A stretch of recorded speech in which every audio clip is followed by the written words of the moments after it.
La Fundació Vall Palau ha iniciat una nova etapa expositiva i acull fins a mitjans del mes de novembre una exposició de l'artista Artur Aguilar que s'inclou dins el cicle Tan lluny, tan a prop, que dona veu a artistes rellevants dels anys 80 i 90. La mostra està formada d'una 50 d'obres del currículum dels últims 40 anys del pintor i que treballen la geometria abstracta.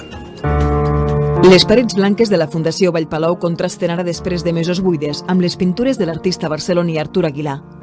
Aquest setembre ha reprès una nova etapa expositiva i fins al novembre acull 54 pintures d'abstracció geomètrica amb molta tradició a l'Europa dels anys 30, però amb pocs seguidors a Catalunya.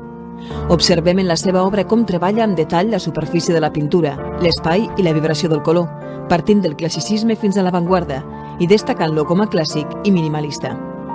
Ell desconstrueix la pintura, veurem en algunes obres com realment els formats els buida, els canvia de sentit i li dona una nova lectura al que és l'abstracció.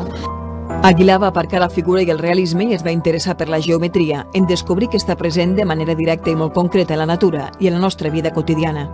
En la seva obra explica la racionalitat de la geometria i alhora treballa els valors pictòrics sense caure en el cinetisme.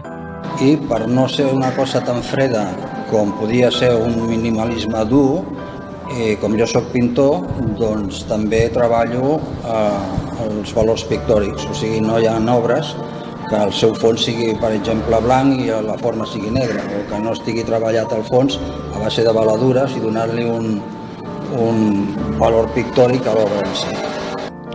L'exposició es va generar a la Fundació Balbi de Girona i ha crescut un cop instal·lada a l'Espai Cultural Lleidatà. Ara inclou més peces dels anys 80 fins a l'actualitat i s'inclou en el cicle Tan lluny, tan a prop, que posa en consideració la contribució d'artistes rellevants que es van donar a conèixer en la dècada dels 80 i 90.